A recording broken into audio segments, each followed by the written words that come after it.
Mohon dosen menyesuaikan, izin memperkenalkan diri, Taruna tingkat 4 Politeknik Imigrasi dan Pemasyarakatan, jurusan Keimigrasian, nama Zulfikri Zaki Arizona, NRT 2022-2640.1.01, Prodi Hukum Keimigrasian C.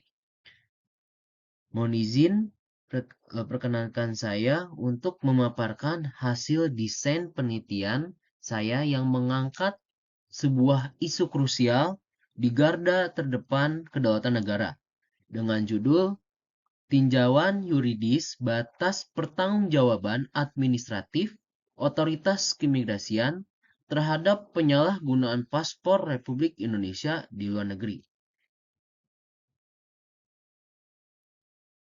Mohon izin yang saya hormati Bapak dosen, kita saat ini hidup di abad ke-21.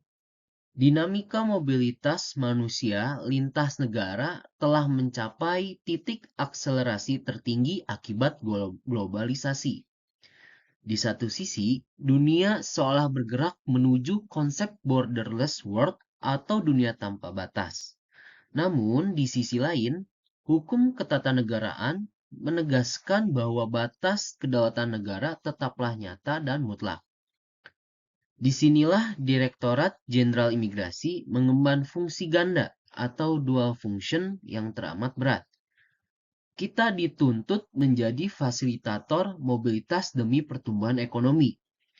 Namun di saat yang sama, kita adalah garda terdepan untuk memproteksi keamanan negara dari ancaman kejahatan transnasional. Instrumen utama dari pelintasan ini adalah dokumen perjalanan, yaitu paspor. Lantas, apa yang menjadi keresahan utama dalam penelitian ini?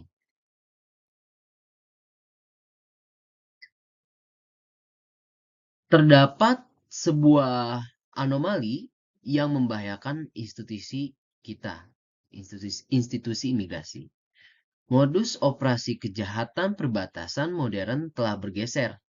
Sindikat mafia, perdagangan orang, hingga terorisme kini lebih menyukai penggunaan jalur resmi dengan memanipulasi dokumen ketimbang melewati jalur tikus.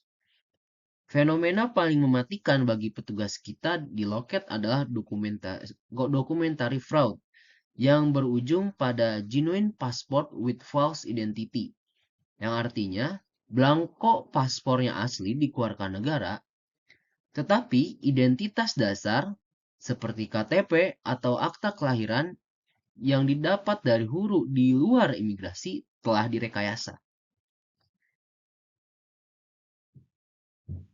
Tatkala paspor ini terbit, lalu dibawa terbang oleh sang pelaku melintasi yurisdiksi Indonesia dan tiba-tiba meledak menjadi skandal kejahatan transnasional di luar negeri.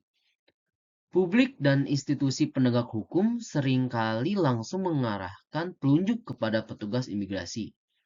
Kita dituduh lalai, dituduh melakukan maladministrasi, bahkan diancam pidana. Disinilah letak research gap atau celah akademik penelitian ini. Jika penelitian terdahulu lebih sibuk mencari cara bagaimana menghukum pelaku atau fokus pencegahan di hulu, penelitian saya berdiri secara khusus untuk membela dan melindungi pejabat imigrasi. Saya menganalisis fase pasca penerbitan untuk membuktikan bahwa ketika petugas sudah menjalankan SOP, pertanggungjawaban institusi seharusnya terputus dan kejahatan murni menjadi tanggung jawab pidana individu di luar negeri. Berangkat dari kegelisahan tersebut, saya merumuskan dua pertanyaan penelitian utama. Yang pertama adalah bagaimana batasan tanggung jawab hukum Direktorat Jenderal Imigrasi selaku penerbit dokumen terhadap perbuatan penyalahgunaan paspor RI oleh pemegangnya tatkala ia sudah berada di luar yurisdiksi wilayah Indonesia. Yang kedua, bagaimana wujud perlindungan hukum bagi instansi imigrasi beserta aparaturnya dari ancaman peradilan atas kerugian aktivitas ilegal pemegang paspor tersebut ditinjau dari prinsip kedaulatan dan state responsibility. Dugaan awal atau presumption. Tanggung jawab institusi imigrasi selaku pejabat tata usaha negara berhenti secara mutlak pada tercapainya validitas formal dan material penerbitan dokumen berdasarkan standar operasional prosedur atau SOP.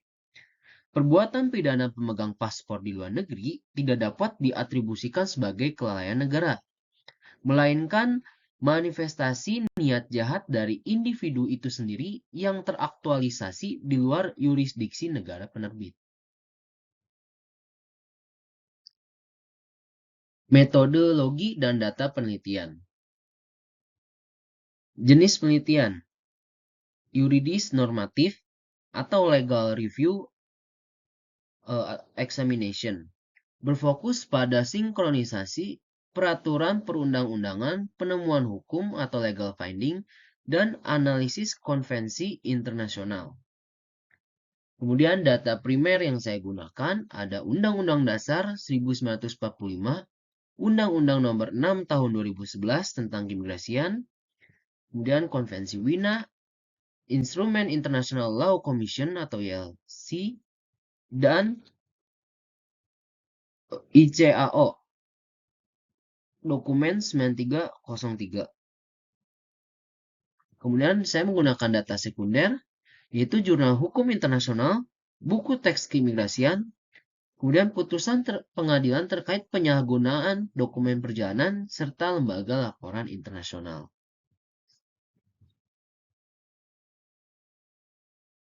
Kerangka teoritis pendekatan hukum. Teori tanggung jawab negara atau state responsibility. Teori tanggung jawab negara menempati posisi sentral sebagai fondasi utama dalam mengukur dan mengevaluasi sejauh mana sebuah negara yang berdaulat wajib bertanggung jawab atas tindakan yang melanggar norma hukum internasional. Berpedoman pada draft Article on Responsibility of States for Internationally Wrongful Acts yang dikodifikasikan oleh Komisi Hukum Internasional atau ILC, pada tahun 2001, terdapat dua elemen esensial yang harus terpenuhi agar suatu tindakan melahirkan tanggung jawab negara. Pertama, tindakan tersebut secara hukum dapat diatribusikan kepada negara menurut hukum internasional. Dan kedua, tindakan tersebut merupakan bentuk pelanggaran terhadap kewajiban internasional yang bersangkutan. Nah, problematika fundamental dalam fenomena penyalahgunaan paspor oleh individu bermuara pada doktrin atribusi. Berdasarkan konstruksi hukum kebiasaan internasional, negara dituntut bertanggung jawab penuh atas segala tindakan organ-organnya, termasuk kekuasaan eksekutif, legislatif, yudikatif, hingga aparatur sipil seperti pejabat imigrasi. Selama mereka bertindak dalam kapasitas resmi penyelenggara negara. Namun, terdapat batasan krusial. Tindakan orang perorangan atau kelompok masyarakat sipil tidak dapat secara otomatis diatribusikan kepada negara, terkecuali jika terbukti secara meyakinkan bahwa individu tersebut bertindak berdasarkan instruksi langsung atau di bawah arahan serta kendali penuh negara dalam melangsungkan perbuatan melanggar hukum tersebut. Kemudian teori kedaulatan teori perlindungan hukum, teori kedaulatan negara, kemudian ada teori perlindungan hukum. Teori perlindungan hukum itu menelaah interaksi kewajiban antara hukum sebagai instrumen tata tertib dengan subjek hukum, baik warga negara maupun aparatur negara yang menjalankan fungsi tata usaha pemerintahan. Menurut doktrin yang dikembangkan oleh Philippus M. Hagen, instrumen perlindungan hukum terbagi menjadi dua paradigma, yaitu hukum preventif dan represif. Bagi instansi Direktorat Jenderal Imigrasi, kerangka perlindungan hukum ini sangat vital eksistensinya mengingat tingginya risiko jabatan yang inheren dalam kegiatan pelayanan dokumen perjalanan. Petugas imigrasi setiap saat memiliki potensi motif manipulatif, kerap mendasarkan permohonannya pada identitas kependudukan yang telah dipalsukan sejak tingkat RT maupun Disduk Capil. Negara secara moral dan yuridis berkewajiban melindungi keabsahan dokumen resminya, sekaligus melindungi aparaturnya dari ancaman kriminalisasi jabatan yang sewenang-wenang. Ketika pejabat imigrasi menjalankan fungsi yurisdiksionalnya sesuai dengan SOP dan menerbitkan paspor prasyarat dokumen yang secara kasat mata dan administratif terlihat absah, sistem hukum tata usaha negara harusnya menyediakan pelindung. Pelindungan ini ditunjukkan membebaskan pejabat penerbit dari tanggung jawab atas konsekuensi pidana yang dipicu oleh si pemegang dokumen di kemudian hari. Asumsi dasar perlindungan ini adalah adanya asumsi itikat baik dari abdi negara. Tanpa proteksi hukum yang sistematis, akan timbul ketakutan institusional yang berakibat pada pengetatan berlebihan dan kelumpuhan pelayanan publik. Sebuah kondisi yang kontraproduktif dengan asas penyelenggaraan pelayanan publik yang lincah dan berkeadilan. Kemudian ada asas teritorias, ada asas lex specialis derogat legi generali. Kemudian pendekatan non-hukum yang saya gunakan ada teori manajemen resiko publik, yaitu mengelola ketidakpastian dalam pelayanan negara. Kemudian teori keagenan atau agensi teori menganalisis pendelegasian wewenang dalam birokrasi pemerintahan. Dan terakhir ada teori akuntabilitas pelayanan publik, standar pertanggungjawaban aparatur sipil negara.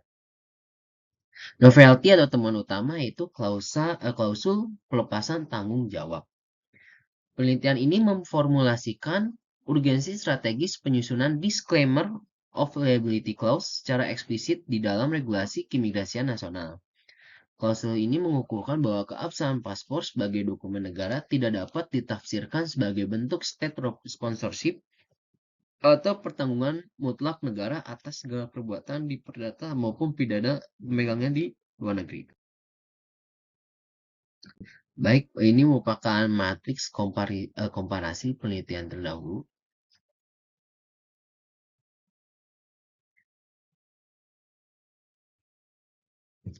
Yang saya gunakan untuk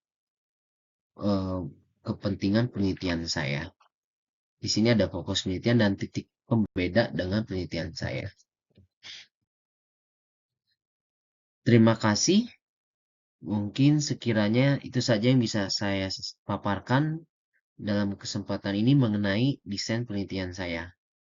Kurang lebihnya saya mohon maaf. Terima kasih.